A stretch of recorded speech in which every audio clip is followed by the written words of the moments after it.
भगवान भाष्यकार कहते हैं कि उस ओर हमारे प्रयास हों तो हम वही बन जाते हैं। हमारे भगवदीय प्रयास, पुरुषार्थ,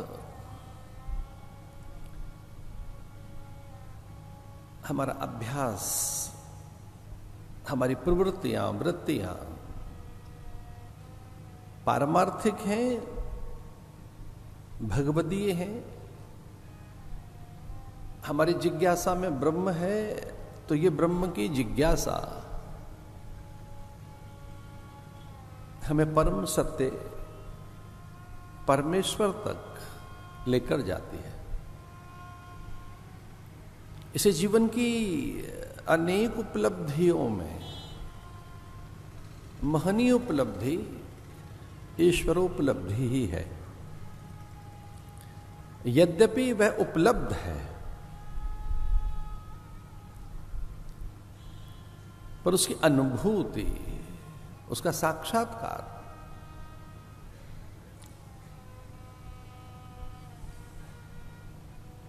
उसका अनावरण जब भी होता है वो एक अद्भुत, रोमांचकारी, कल्याणकारी अनुभव होता है। उस अनुभव में आप अनंत होते हैं, विराट होते हैं। वो अनुभव आपका सर्वव्यापक होने का बोध कराता है।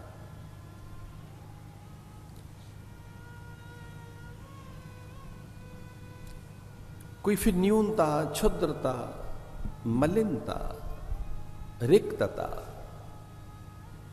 रह नहीं जाती। अध्यात्म का उत्कर्ष यही है कि आपके पास फिर कोई अभाव नहीं रहता,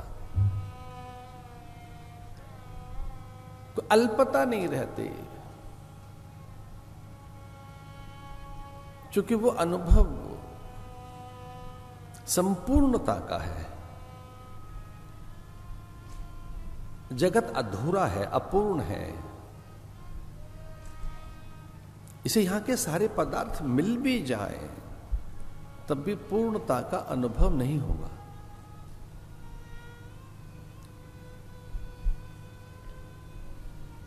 अध्यात्म ये फल देता है हमें कि हम जान सकें जीव, जगत और जगन्नाथ क्या है, सत्य, असत्य, नित्य, अनित्य, शुचि, असुचि, आत्म, अनात्म क्या है। आपसे आपकी सब चीजें चली भी जाएं तो आपकी निजता कभी नहीं जाती। जैसे वृक्ष से वल्कल, पत्र, पुष्प, गंध चली जाती है।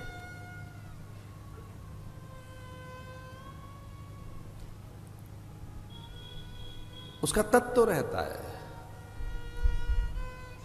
बीज में वृक्ष होने की सामर्थ्य सदैव विद्यमान रहती है। जैसे बीज को धरा की आर्द्रता, उर्वरा, वहां की ऊष्मा, धरा का पोषण, धरा का एक सुकोमल स्पर्श कि बीज को किस तरह से धरती सहेज कर रखती है, वो गर्भ है। तो बीज को वो कैसे धीरे से वृक्ष बनाने के लिए सहायक बनते हैं, वैसे जो हमारे भीतर में बीज हैं वो अंकुरित होते हैं। और ये जो आत्म बीज है, ब्रह्म बीज है, ये आपको अपने होने का बोध कराता है।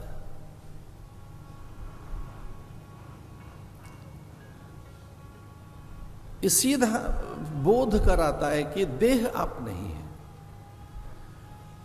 मन बुद्धि आप नहीं है, चित्त और ये बड़ा वित्त, ये द्रव्य, फिर देह में जो है त्वचा, रोम,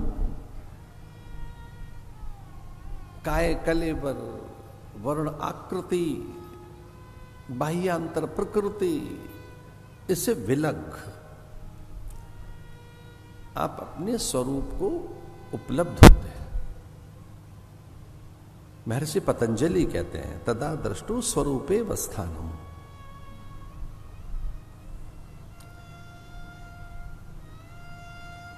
दृष्टा अपने स्वरूप को उपलब्ध होता है और उसे कहीं संयम करना आ जाए तो विभूति पाद में उसका वर्णन भी है कि चंद्र पर संयम करने से, सूर्य पर संयम करने से वो सामर्थ्य भी आपको उपलब्ध होने लगती है।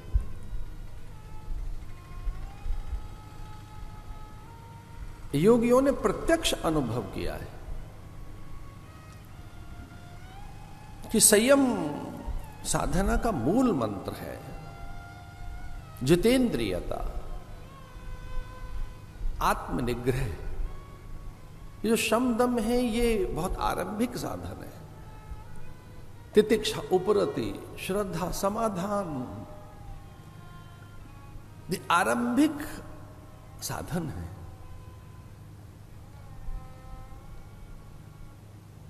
इन साधनों के फलश्रुति उपदेश का प्रकाशन है। फिर कथा समझ आएगी, सत्पुरुषों के वाक्य फलीभूत होने लगेंगे, वे वाक्य आपको साकार करने लगेंगे।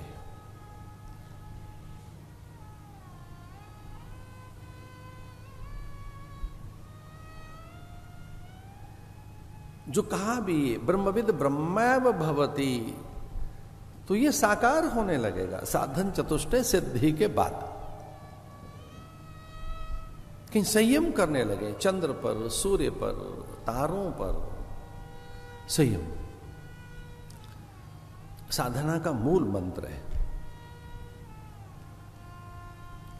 एक बार दृढ़ निश्चय कर लें कि हम ऐसे सत्संकल्प के साथ, सत्कर्मों में, सद्विचार के साथ, सन्मार्ग पर सदचेष्टाएं हमारी रहें, तो उसकी फलोपलब्धि सत्य ही है। तो ये भागवत सत्योपलब्धि के लिए है। इसमें पात्रता का भी विकास होता है, इसमें गुण वृद्धि होगी। कभी कभी परिवेश से गुणों में वृद्धि होती है। जैसे पवित्र आहार से सत्व की वृद्धि होती है। शास्त्र कहते हैं आहार शुद्धि सत्व शुद्धि। आहार की शुचिता, पवित्रता से सत्व की शुद्धि होगी। वैसे परिवेश, वायुमंडल, वातावरण, कोई संग, एक संगति, एक समूह के बीच में एक सामुदायिक चेतना का अंग बनकर, समष्टि का एक अभिवाज्य अंग बनकर आप जो समष्टि में हैं उससे पृथक नहीं रह सकते। अभी समष्टि सत्संग का ये एक परिवेश है। इस समय की जो समष्टि है, ये समष्टि एक इष्ट से एकीकृत है। समष्टि का अर्थ हुआ कि हम सब एक इष्ट से एकीकृत हैं, एक तत्व से, एक अनुष्ठान में, एक अनुशासन में है। एक ही ध्येय है हम सबका, एक ही लक्ष्य है हम सबका। तो इस समष्टि में, इस सत्संग में, इस समूह में श्रद्धा का उदय, श्रद्धा उदित होगी। जैसे सूर्य का आलोक आता है, सूर्योदय होता है, वैसे ही सत्व का उदय होगा। उस सत्व के उदय होते ही आप में निशंकता, निर्भरता, निर्भयता आती है, निर्द्वंदता आती है, निश्चिंतता आती है।